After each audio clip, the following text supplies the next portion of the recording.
2013년도 제2회 중졸 검정고시 과학 풀이합니다. 자, 1번부터 볼게요. 목욕탕 물에 잠긴 다리 부분이 실제보다 짧아 보이는 빛의 성질이라고 했는데요. 이 짧아 보이는 이유는 빛이 꺾였기 때문이에요. 그게 바로 굴절이 되겠죠. 자, 2번, 3번, 4번의 예시도 한번 살펴보도록 하겠습니다. 자, 반사라고 하는 것은 이제 거울에 우리가 눈에 비치는 거, 그리고 분산이라고 하는 것은 무지개가 생기는 거, 혹은 프리즘에 의해서 이렇게 7빛깔 무지개로 색깔이 나뉘는 거, 빛이 나뉘는 거, 그리고 직진 같은 경우에는 이제 그림자가 생기는 거, 이런 것들이 다 예시가 되겠습니다. 자, 그 다음에 2번에 보시면 물체가 접촉하지 않아도 작용하는 힘이라고 되어 있는데요. 기억부터 리을 중에 니은과 리을은요, 접촉해야만 작용하는 그런 힘입니다. 꼭 기억을 해주세요. 마찰력, 탄성력의 경우에는 꼭 접촉해야만 작용하는 힘이에요. 그 외의 힘들은 나머지는 이제 접촉하지 않아도 작용하는 힘이 되겠습니다. 그래서 정답은 2번이 되겠고요. 그다음 3번. 자동차가 80km/h에 일정한 속력으로 2시간 동안 달렸다. 이동한 거리는 하고 나왔는데요. 요거 식 외워두시라고 그랬죠? 속력은 시간분의 거리이기 때문에 거리는 속력 곱하기 시간으로 바꿔서 문제를 풀어주시면 되겠습니다. 2시간 동안 80km/h로 달렸기 때문에 둘이 곱하면 160이 되겠습니다. 그다음 4번 같은 경우에는요. 얘는 고정도르래예요. 고정도르래의 역할은요. 힘의 방향을 바꿔주는 역할을 하게 됩니다. 그럼 힘의 크기는 전혀 변하지 않아요. 그래서 이렇게 힘의 방향만 아랫방향으로 끌 수 있게 바꿔주는 거기 때문에요. 얘는 10N이 되겠습니다.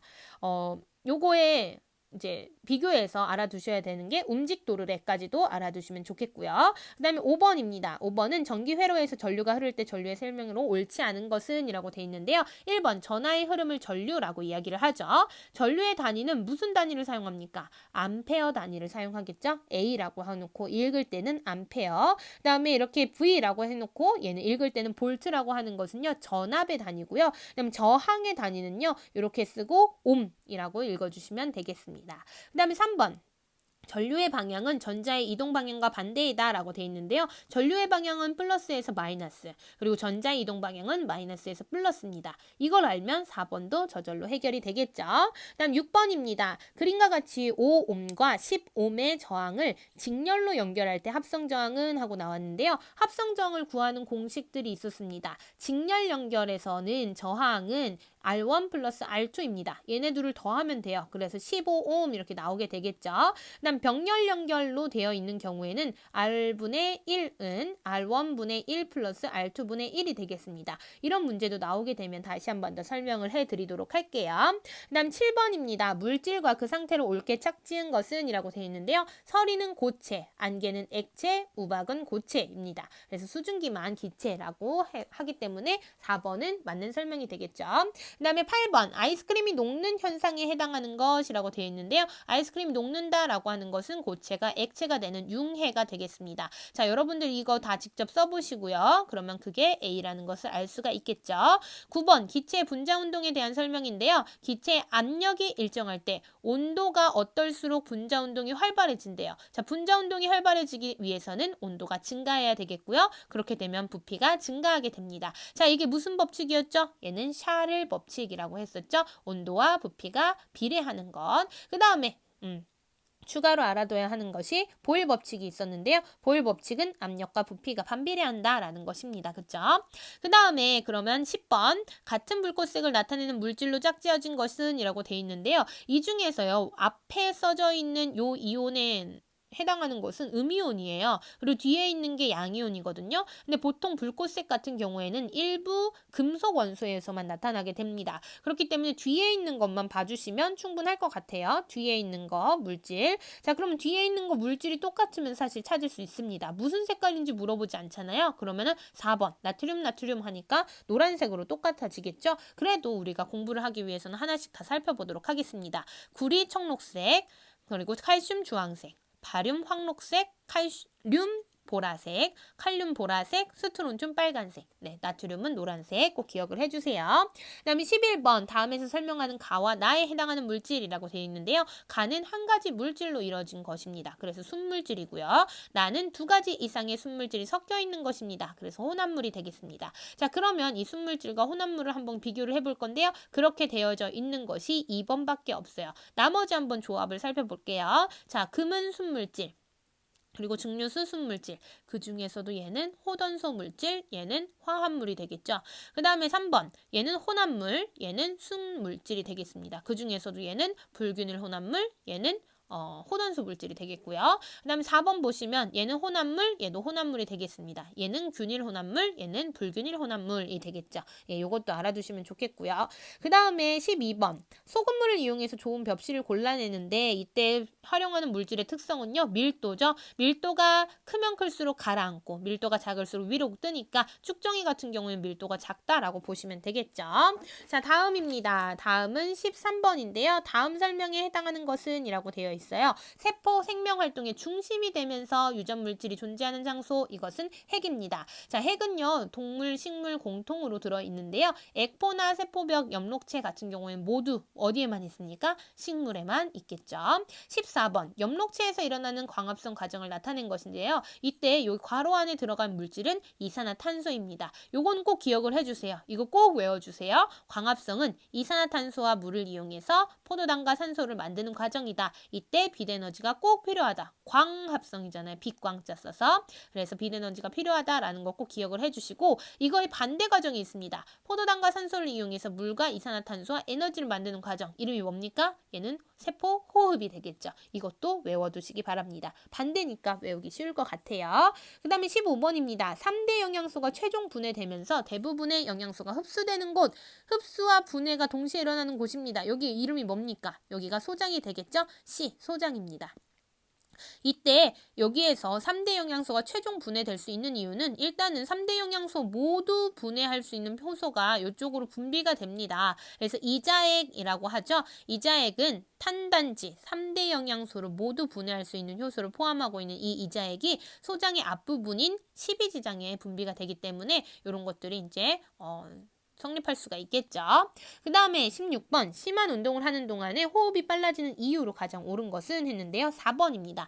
에너지 생성에 필요한 산소를 빨리 공급하기 위해서 호흡이 가빠지는 거죠. 자, 그러면 아까 전에 여기 광합성 얘기하면서요, 얘기했었는데 포도당과 산소를 이용해서 물과 이산화탄소 그리고 에너지까지 공급하는 것이 이제 산소, 요거죠. 세포호흡이죠. 그쵸? 세포호흡이다. 라는 거 꼭 기억을 해주시기 바랍니다. 그 다음 17번. 이자에서 분비되는 호르몬, 뭐뭐 있었죠? 인슐린과 글루카곤이 있었어요. 근데 그 중에서 인슐린은 혈당량을 감소시키게 되고요. 글루카곤은 혈당량을 증가시키게 됩니다. 자, 그러면 혈당량을 감소시키는 호르몬이라고 했으니까 인슐린이 되겠죠. 나머지 호르몬도 꼭 짚고 넘어가시기 바랍니다. 티록신 같은 경우에는 세포 호흡을 촉진하고요. 아드레날린은 혈당량 증가, 혈압 증가가 되고요. 에스트로겐 같은 경우에는 여성의 2차 성징을 발현한다라는 특징이 있습니다. 그 다음에 18번입니다. 다음 같은 특징을 갖는 뇌는 이라고 되어 있는데요. 기억, 판단, 추리, 창조 이런 정신활동을 담당하는 곳이 바로 대뇌가 되겠죠. 가장 많은 용량을 차지하고 있는 곳이 대뇌이기도 합니다. 자, 그럼 나머지 뇌들도 꼭 기억을 해주세요. 그리고 이거의 위치도 공부를 해두시면 좋습니다. 자, 간뇌 같은 경우에는 항상성을 유지하죠. 체온이나 혈당량 등등등 이런 것들을 유지하는 곳이 간뇌. 그리고 소뇌는 몸의 균형을 이제 조절하게 되고요. 중뇌 혹은 중간뇌 라고도 부르는데 얘는 동공 크기를 조절하는 역할을 하게 됩니다. 자, 그 다음은요 19번인데요. 다음 설명에 해당하는 것이라고 되어 있어요. 하나의 세포가 둘로 나눠지는 현상입니다. 두 가지가 있죠. 그렇죠? 세포 분열 중에서도 체세포 분열, 생식세포 분열이 있는데요. 이때 상처가 아물거나 생장하게 된다라고 해서 체세포 분열이라고 보시면 되겠습니다. 이 결과 생식세포를 만든다라고 하면 얘는 생식세포 분열이 되겠습니다. 근데 여기서는 그냥 생장 이런 얘기만 나오기 때문에 체세포 세포 분열이 되고요. 20번 요것도 마찬가지로 지금 교육과정에서는 빠진 내용입니다. 사회에 들어가 있죠. 그래도 한번 넘어가 볼게요. 짚고. 자, 강의 하류에서 퇴적을 해주는 지형, 이게 뭡니까? 삼각주가 되겠죠. 똑같이 강에서 일어나는 이런 게 있는데요. V자국 같은 경우는 얘는 침식작용이에요. 퇴적과는 다르죠. 그렇죠? 그래서 2번은 틀렸고요. 1번은 빙하에 의해서, 4번은 지하수에 의해서 나타난다라는 것까지도 알고 계시면 좋을 것 같습니다. 그 다음에 21번입니다. 지구 내부의 층상구조인데요. 액체 상태인 외핵에 해당하는 것이라고 되어 있어요. 심지어 외핵까지 줘버렸습니다. 너무 쉬운 문제죠. 지각, 멘틀, 외핵, 내핵 중에서 C가 외핵이 되겠고요. 외핵은 특징이 있어요. 액체 상태로 추정이 됩니다. 꼭 기억을 해주시고, 그 다음에 22번입니다. 다음과 같은 특징을 가진 행성이라고 되어 있어서요. 요거 꼭 기억을 해주세요. 두꺼운 이산화탄소 대기라고 나오면 무조건 금성입니다. 꼭 기억을 해주세요. 두꺼운 이산화탄소 대기. 그렇기 때문에 표면 온도가 굉장히 높아요. 그리고 금성의 우리나라 말로는 이제 샛별이라고도 얘기를 합니다. 나머지 다른 것들도 특성을 알아두셔야 될 것 같은데요. 목성 같은 경우에는 제일 크다라고 하는 특징이 있어요. 태양계 중에서. 그리고 토성 같은 경우에는 아주 뚜렷하고 예쁜 고리를 가졌다라고 얘기를 합니다. 그 다음에 천왕성 같은 경우는요. 자전축이 누워 있어요. 다른 것들은 이렇게 생겼거든요. 거의 지구도 이렇게 생겼잖아요. 그렇죠? 그래서 이렇게 돌고 있는데 얘만 천왕성 같은 경우는 이런 식으로 돌아주게 됩니다. 이게 특징이죠. 그 다음에 23번 천체의 크기가 큰 것부터 바르게 배열한 것은 했는데요. 우리 은하가 가장 큽니다. 은하 단위가 제일 크고요. 그 다음 태양계 중에서도 태양. 그 다음 크고 그 다음이 지구. 네, 지구가 제일 작죠. 세계 중에서는 기억을 해주시고요. 그다음 24번 같은 경우에 대기권의 구조 중에서 가장 아랫부분에 해당한다. 그리고 기상현상이 일어난다라고 했는데요. 대륙권, 성층권, 중간권, 열권. 대륙권, 성층권, 중간권, 열권 꼭 기억을 해주시고요. 이때 특징은요. 대륙권이 제일 아래쪽이죠. 그리고 기상현상이 일어납니다. 자, 대류가 일어난다라고 하는 것은요. 대륙권과 중간권이 있었어요. 대류가 일어나기 위해서는 위로 가면 갈수록 어떻게 돼야 돼요? 위쪽이 차가워야죠. 그렇죠? 위쪽이 차가우면 밑으로 내려오려고 할 거잖아요. 그렇죠? 그리고 아래쪽이 따뜻하면 위로 올라가려고 할 거잖아요. 그렇죠? 그래서 대륙권과 중간권 같은 경우에는 위로 올라갈수록 차갑기 때문에 얘는 섞입니다. 그런데 여기에는 수증기가 많고요. 그래서 기상현상이 일어나지만 중간권에서는 수증기가 거의 없기 때문에 기상현상이 일어나지 않아요. 이 특징까지도 살펴보시고요. 성층권이나 열권 같은 경우에는 위로 올라가면 올라갈수록 따뜻해지기 때문에 얘는 층이 굉장히 안정적이죠. 그래서 성층권 같은 경우에는 비행기의 항로로도 이용이 됩니다. 기억을 해주시고요. 마지막 25번입니다. 다음에서 설명하는 해류는 하고 나왔는데요. 저위도에서 고위도로 이동한다라고 합니다. 자, 저위도, 그러니까 적도 있는 부근에서 위쪽, 극쪽 방향으로 이동한다는 거예요. 그러니까 따뜻한 물이 되겠죠. 그래서 난류가 되고요. 그 다음에 우리나라 동해안을 따라서 북상한다라고 돼 있어요. 자, 동쪽을 따라서 북상하는 것은 동한난류가 되겠습니다. 이때 동한난류와 황해난류가 있는데요. 황해난류도 마찬가지로 난류잖아요. 근데 여기는 서해안 쪽으로 지나가게 되고요. 동해안 쪽으로 지나가는 것은 동안난류가 됩니다. 그럼 동안난류와 황해난류가 어디로부터 이제 갈라지는지도 아세요? 얘는 쿠로시오 해류부터 이제 갈라지게 되고요. 그 다음에 위에서부터 내려오는 것은 이제 한류가 되겠죠. 고위도에서 저위도로 내려오니까 차가운 물, 그래서 한류가 되는데요. 이 한류도 내용도 기억을 해주시기 바랍니다. 네, 수고하셨습니다.